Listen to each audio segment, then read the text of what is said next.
Hi, welcome to Sugar Free. This is the daily reading for Wednesday, the 21st of October 2020. Oh, it's all gone very sticky. All gone very sticky here. So, I hope you're well. Thank you for joining me. Welcome back if you've been here before, and welcome if you haven't. Let's see what we've got for Wednesday, the 21st. Going up and down. Sorry, don't make you seasick. Sticky, sticky, sticky, sticky, sticky. Sticky, sticky. Sticky wicket. Right, one more shuffle.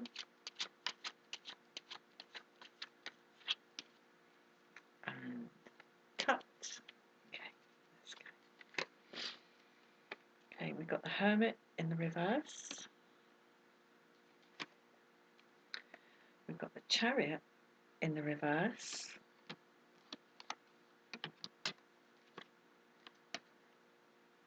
Old Nick.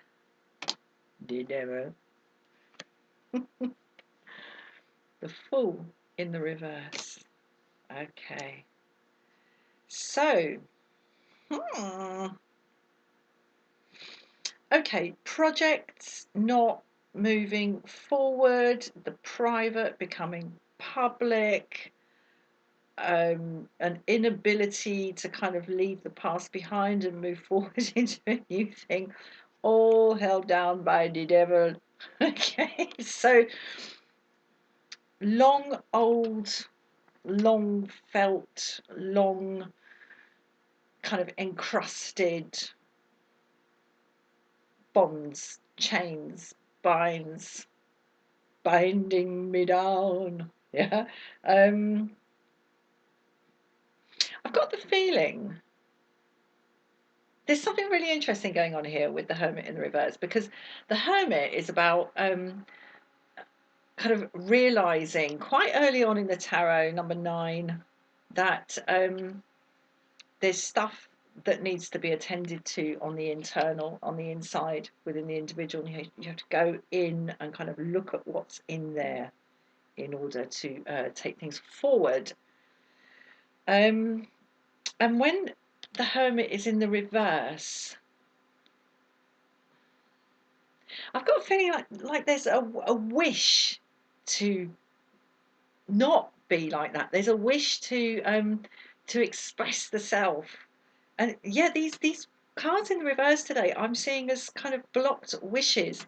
The Hermit in the reverse, and I know that doesn't make sense because the Hermit in the reverse is about coming out, but it's an inability to really express the self in a kind of fresh and unmediated form. And I'm seeing that here also in the Fool in reverse, because the Fool is the ultimate fresh and unmediated self. And this is something to do with an old, deep set kind of internal conflict. And I'm seeing that in the Chariot in the reverse, because the Chariot is the story of dualities. It's the story of equal and opposite forces, neither one of which kind of has the ascendancy in any given situation. You know, when there are two, when you could go this way and go that way, or do this and do that, and there's a clear winner in terms of what's a good idea to do, there's no problem. You know, you take your decision and you do it. The Chariot is about what happens when each way has merits and disadvantages, and each way is a good prospect. Each way is a good prospect. And it's about, oh God, I feel like I'm getting into like stuck hermit energy here. It's about pulling and releasing on those opposite forces, on those two halves of that coin. And you think about it, when you flip a coin and it goes like this, it turns, you see both sides in rapid succession. And you can't see both sides in rapid succession unless it's moving. And this is the key to the Chariot. It's the playing off or the controlling of these two opposite forces. When do you tug this horse back and let that one go, and tug this one back and let that one go, in order to maintain the movement? So there's a lack of movement. It's stuck, and it is stuck. It's chained down, and it's stuff from, you know, this devil energy. The hooks, the chains, and the binds in the devil energy don't just appear in the self. They're not just sort of suddenly there, and like 1 minute you're free and the next minute you're tied down. It doesn't work like that. I mean, there is a point at which, say, that hook enters, but you don't see it, and quite often it will have entered for some, in conjunction with some kind of event or relationship or scenario that you actually wanted. And that's how you end up hooked down in the devil. It's addiction. It's addiction. It's about going back and back and back to something that isn't actually good for you. And that's why it's a flipping devil, yeah? It's not actually good for you, but there's something in it that you keep going back to. It's addiction.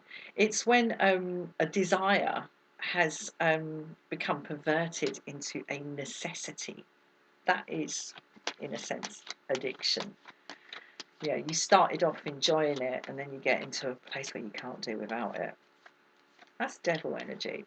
So there's a stuckness, and there's a stuckness to do with long-held, unhealthy, unhelpful, addictive type dependencies or codependencies. So let's look a little bit further into this. Cheery stuff, eh?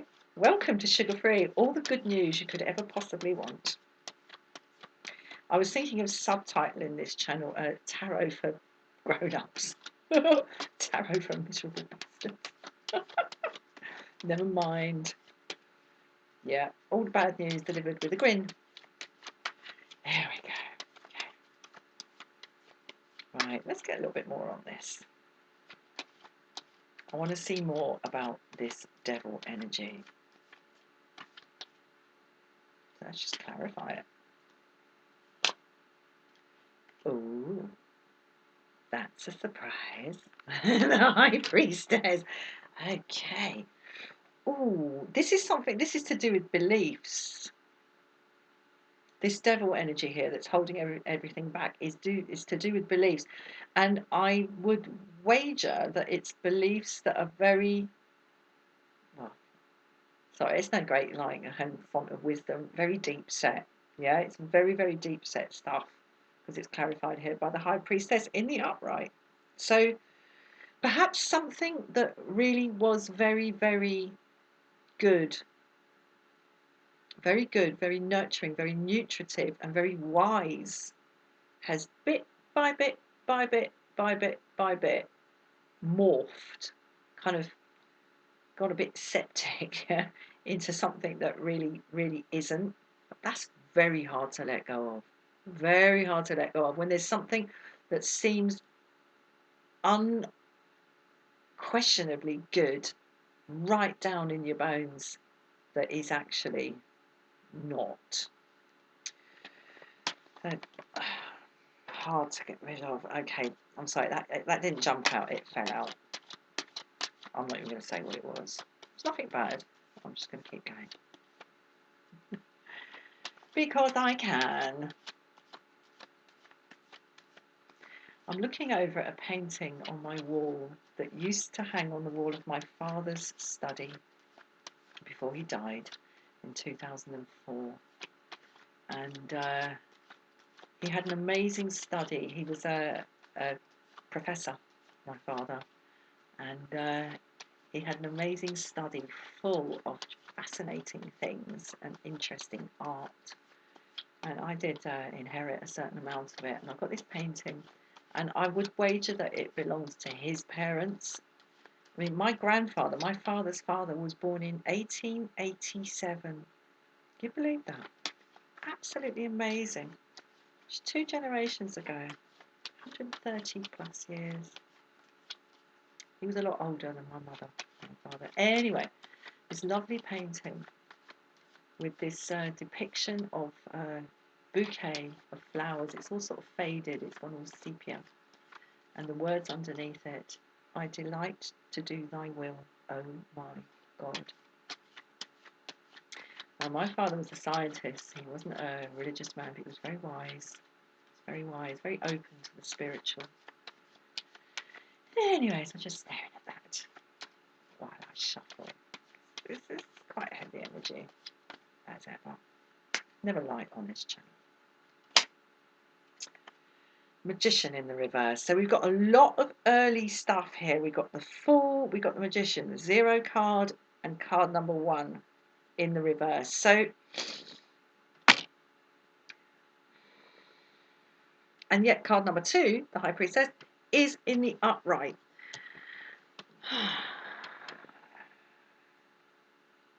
This is deep. This is deep down in the bones of us. This devil stuff. It always is. But there's something inherently good under here with the High Priestess. It's very, very strange. Everything's topsy-turvy. Like I said about the Hermit in the reverse here. You know, usually the Hermit in reverse is about coming out of isolation or being out of isolation. Very apt for these times. And yet it felt so strongly to me as a wish to be out of isolation. Chariot in reverse, a wish to be able to manage opposing forces, to keep going. Fool in reverse, a wish for the open, the fresh, the new.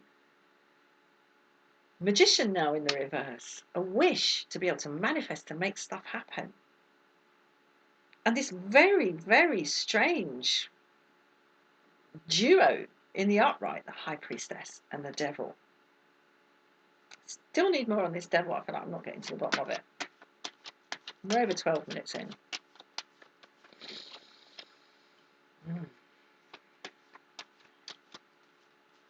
What is this Devil about? That old devil called love. I bet you. Okay, we've got the Hierophant as well. In the upright. Right.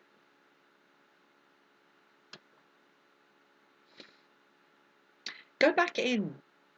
Go back into, not into thought or contemplation, not into how things work or are managed, not into the idea of, you know, what can I do next? Where do I go next? Not into what can I do? What can I make? What can I manifest? But right down into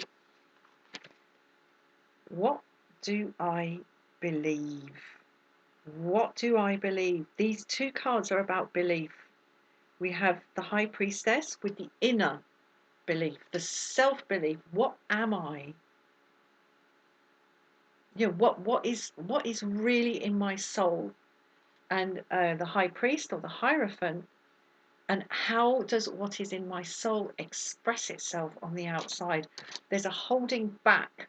There's a holding back. You can, I think, we can reverse all this. We can get this meditative contemplator the right way up. We can get this show back on the road. We can get out on the open road, and we can make what we want to make if by going right down into the soul and looking at what we believe and how what we believe manifests in the outside world, we can overcome this. I am going to pull one more.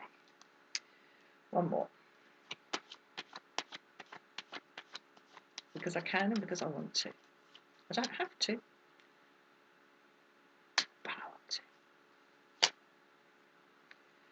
Alright, it's just getting shadier and shadier. Okay, we got the moon. We got the moon here. Right. This is an invitation to really think outside the box, because all these cards of action manifestation are on their head. We have an invitation in the high priest and the high priestess in the upright to bring their wisdom, inner and outer, as it exists within our thoughts and as it is expressed outwardly.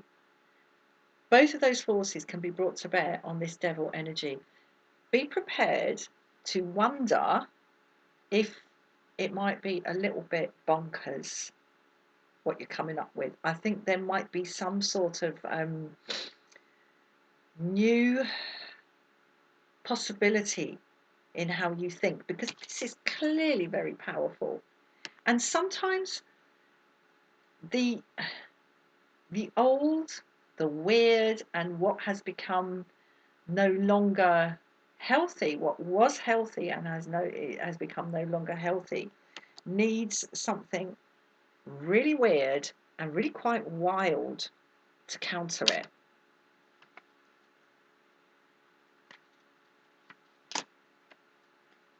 Yeah, okay. Hoik it out. Hoik it out. Judgment in the upright. Hoik it out to look at this, because there's something down at the back of the cupboard, right at the back of the cupboard, that needs to be re-examined. Have faith, high priest and high priestess in the upright. Have faith. All this action here, all this movement, magician, fool, chariot, and the kind of certainty that comes with spending time in solitary contemplation, all of this being blocked as a result of these old hooks and binds and addictions and dependencies here. Have faith here in the high priest and the high priestess in the upright, and be prepared to think outside the box and rootle right down judgment in the upright, right down to the bottom of that box, because I would wager there's a treasure down there. There's a treasure down there. Right, I'm going to leave it at that. Thank you so much for watching. Please like, please share, please subscribe, leave a comment if you would like to, and I'll see you again soon. Namaste.